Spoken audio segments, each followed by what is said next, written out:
Hello, my name is Hawthorne, and I've been playing PlayStation games and consoles for 30 years. In the last video, I showed my very small 10-game PlayStation 1 collection. Many of the games I had back from when I was playing the PlayStation 1, I sold off so that I could help fund getting a PlayStation 2 when it came out. The PlayStation 2, I believe, launched in early 2000 in Japan, in March actually, and then later in North America it launched in October. I didn't get mine until that following Christmas, so pretty shortly thereafter I was able to start playing the PlayStation 2, and this ended up being one of the bigger collections I ever had of games. Again, though, I sold off many once the PlayStation 3 came out, so I could kind of help fund that new console, but I've still kept many of the games, which I'm going to start showing off here.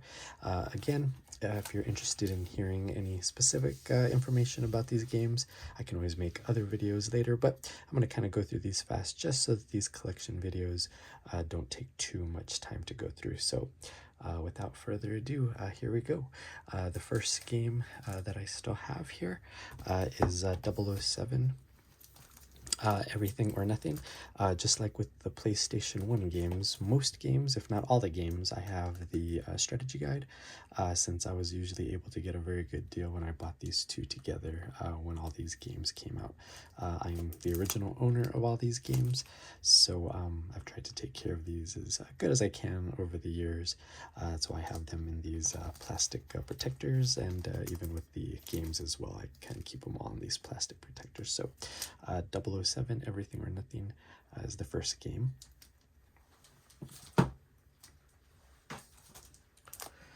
The next game is The Bouncer. Pretty good game.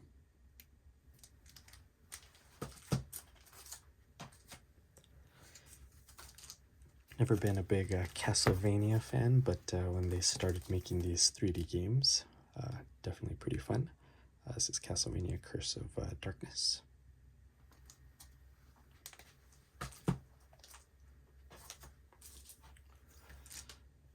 Another one that came out on the console is Castlevania Lament of Innocence.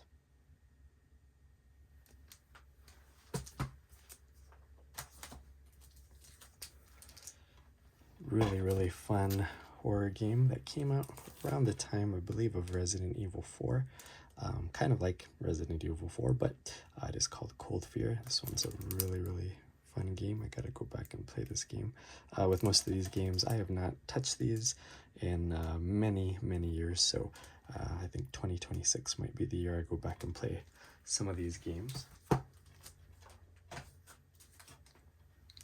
This one doesn't have a strategy guide, but it's Dark Angel. I believe this is based off of a TV show, James Cameron's Dark Angel.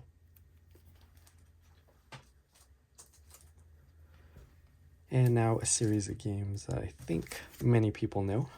Devil May Cry. These were definitely some games I poured tons and tons of time in. As a matter of fact, I have two strategy guides, a Brady one and a Premium one for the first Devil May Cry. Loved playing these games. These were definitely some of my ultimate favorite PlayStation games.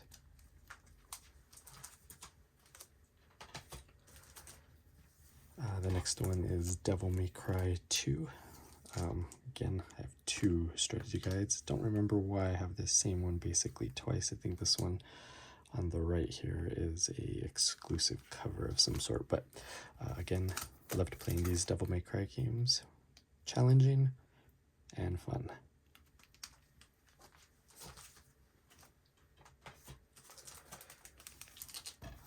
After that, Devil May Cry 3. I definitely remember this being an extremely difficult game.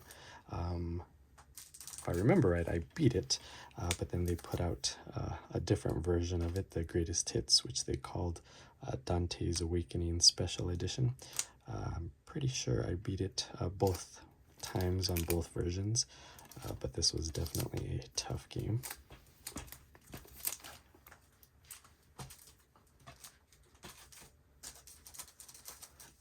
Like I mentioned in the PlayStation 1 video when I showed The Legend of Dragoon, I've never really been much of an RPG, especially a JRPG kind of person, but I at least played a few of them in this generation of games. I did play Final Fantasy X, definitely a fun game.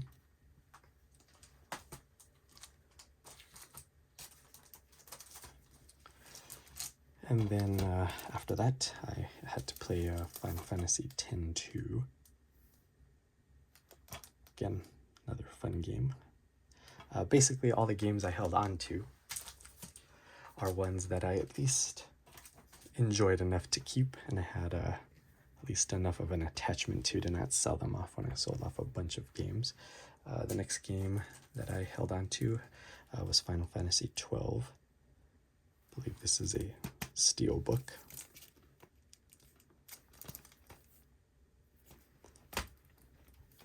And with most games, if not 100% of them, I did finish them all. I usually didn't leave any of my games unfinished. The next one is Ghost Rider. Don't believe there was a strategy guide for this game, but still a fun game. I think this was like a God of War kind of game.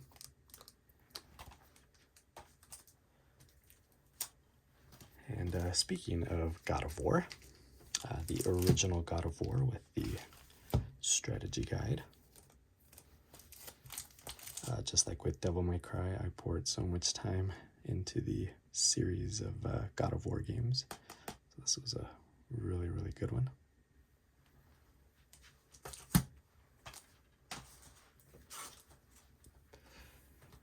God of War 2, another amazing game. This one I had to get the, I guess the limited edition or special edition guide for it.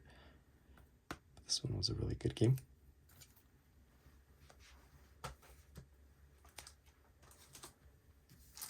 And I've never really been much of a racing kind of game person. But this one I put what seemed like hundreds of hours into. I don't know how much actual time, but Gran Turismo 3 A-Spec, I definitely put tons and tons of time into. Again, not a really big racing fan, but this was a really fun one.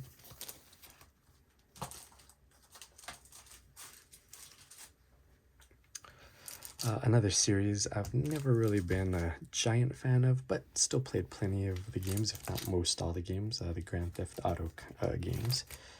This one, Grand Theft Auto San Andreas. Don't remember if I even beat this game, but I still enjoyed it nevertheless.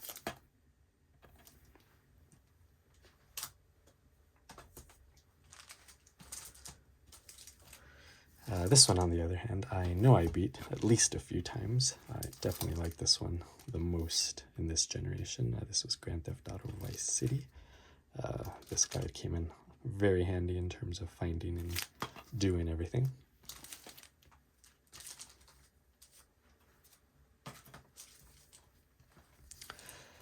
After that, I believe this was a re-release of maybe a PSP game, if I remember right.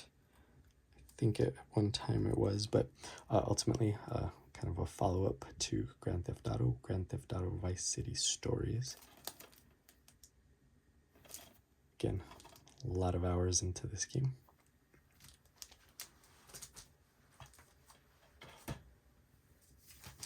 And then, of course, once Metal Gear Solid made the jump to the next generation, I had to continue the story. And this is Metal Gear Solid 2.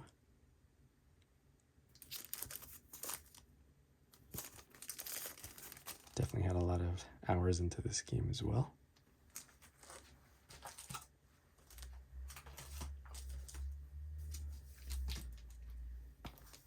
And then we have Metal Gear Solid 3, Snake Eater. I don't know if I put as much time into this one, but still was a fantastic game either way. Like I said, if I didn't beat every single PlayStation 2 game I owned, I certainly came really close to beating them all.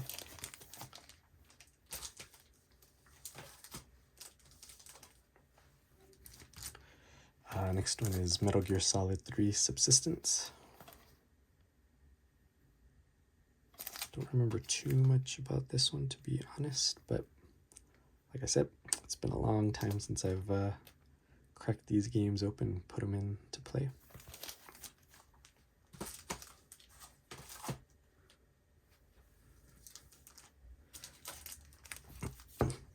Next game series is Onimusha. Definitely love this series as well. There are a bunch of great series on the PlayStation 2, whether it was 3 games or 4 games, Metal Gear, God of War, Devil May Cry, Onimusha, all games that I put lots and lots of time into and followed the series and never skipped a game. This was another great one.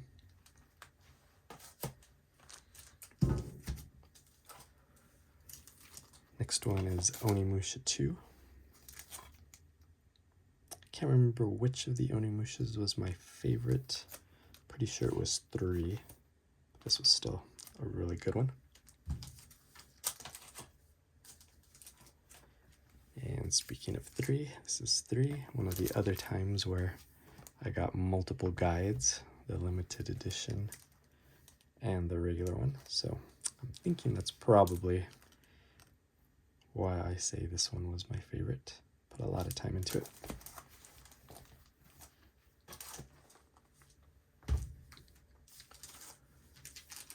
Dawn of Dreams, on the other hand, I don't know if I put too much time into, but it was still a great game. If it's in this series, then I really enjoyed it. This one was a good one.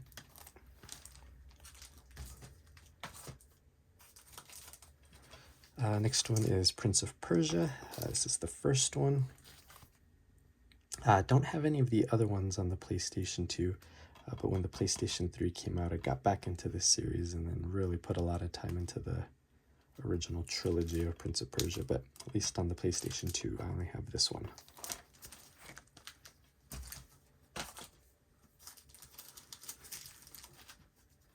The next one is a really interesting one. It is probably the most brutal game I played on the PlayStation 2. Super duper gory and super duper explicit, but still a fun time. This was a really, really good one. Punisher.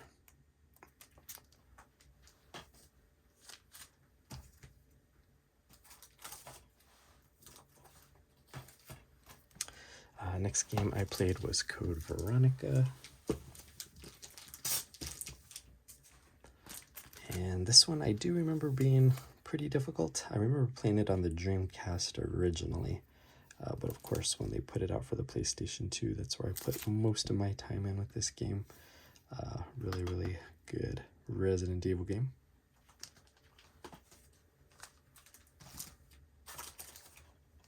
And then definitely the one that I think is the fan favorite of a lot of people is Resident Evil 4. For me, it's no different. This was a really, really important game. I played this one a ton of times. As a matter of fact, I had to get 2 different guides because I wanted to see how they compared to each other. So I think this was the first time I even purchased a Future Press guide, but typically I went with the Brady guides. But either way, Resident Evil 4 was a super duper important game for me in terms of the time I put in.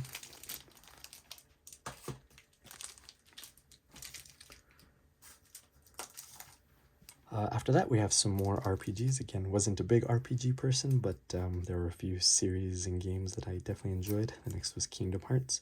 There was never a strategy guide for this one, but the interesting thing on this one is I think it even came with a strategy guide. I'm going to open this up real quick. Like I said, it's been a long time since I've looked at these games. So if I remember right, I believe this actually came with a strategy guide. Yeah, it did. Totally forgot about this, but I guess I thought I remembered there being like a little mini strategy guide here. So this is pretty cool. Definitely not common to get a strategy guide inside of a game. So pretty cool. And I always keep these games in these plastic sleeves. It helps keep the dust out of these games. So keeps them at least free of most of the dust. After that is the second game in the series, Shadow Hearts Covenant. Again, strategy guide in the game. Lots and lots of hours into these RPGs.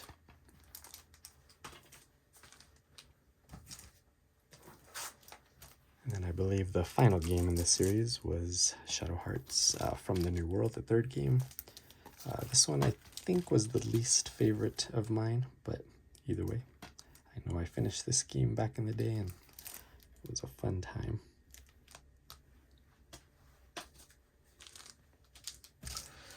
And now for some of the biggest games for me, at least during the PlayStation 2 years. The Silent Hill series was definitely a game series I played a ton during the PlayStation 2 years. So Silent Hill 2 was the first of those.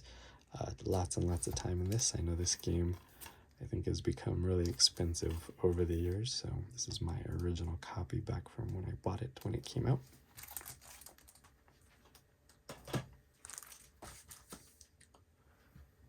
Of course, after that, I had to move on to Silent Hill 3. I think Silent Hill 3 I probably preferred more than Silent Hill 2. But again, lots and lots of time in this game, and these guides came in handy whenever I got stuck.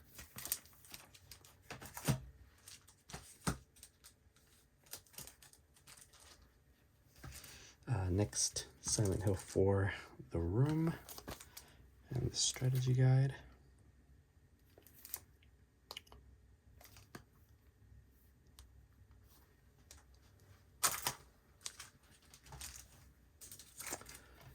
And then finally, of the Silent Hill series on the PlayStation 2 that I have, because I know there's one very expensive game that I don't own, but Silent Hill Origins. Again, another great game. I think this was a PSP game originally. Didn't own a PSP, but luckily they put this out for the PlayStation 2, so this was a good one.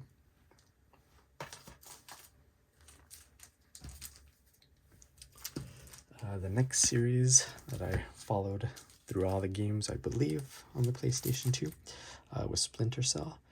If I remember right, these were better on the Xbox, but I didn't have an Xbox, I only played PlayStation, so this was a really, really important game again. Anytime I followed the entire series of a type of game, it usually meant I put lots and lots of time into it, so this was no different.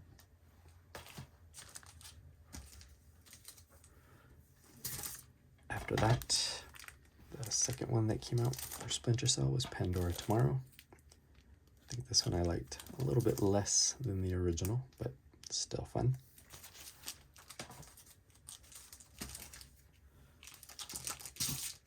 And then the one I think I put the most time into was Chaos Theory.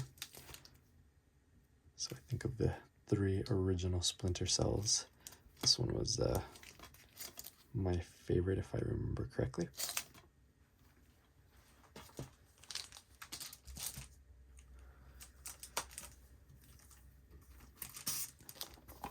Next game is The Thing, and I know this was re-released on the PlayStation 5 because I have it on the PlayStation 5. You'll see that once I get to the PlayStation 5 collection, but this is my original copy back from the PlayStation 2 days. Definitely a fun game. Many good memories of getting scared playing these kinds of games.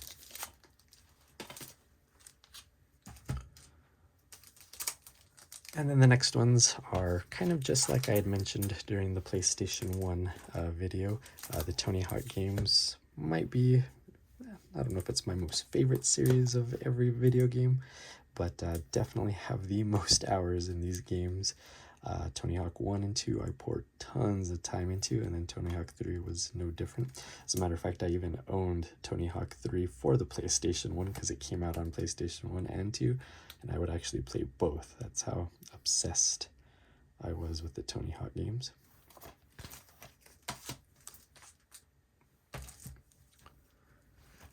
After that, of course, Tony Hawk 4, and I believe these games were coming out almost yearly, so I was able to kind of keep it fresh for a few years.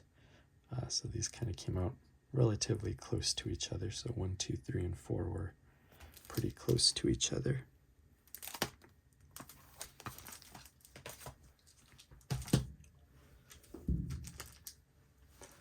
After that was Tony Hawk Underground. They stopped naming them with a number, and this was kind of around the time where I just had my tastes in video games kind of changing. I believe this is the last Tony Hawk game I played. I do have the remakes on PlayStation 5, but at least back in the day with the original games, this was the last one, I believe. I don't think I ever got part 2 of Tony Hawk's Underground, but still put a lot of time into this one.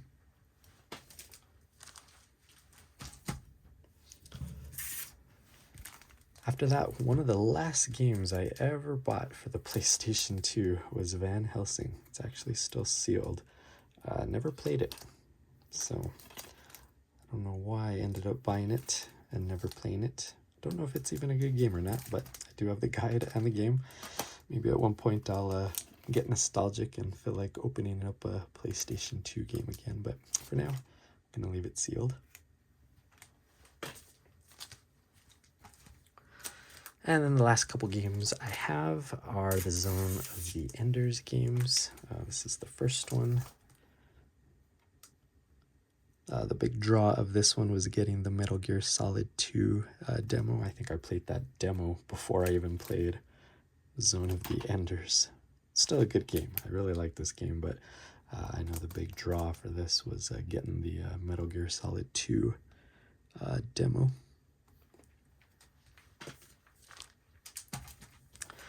And then finally, we have Zone of the Enders Part 2. I think it's called The Second Runner. Another good game. So there you have it. There are the PlayStation 2 games in my collection. I probably had about double of the games that you saw here, but at some point close to the PS3 coming out, I sold a bunch of them to help pay for that new console. So in the next video, I'm going to go over PlayStation 3 games in my collection. Until then, see ya.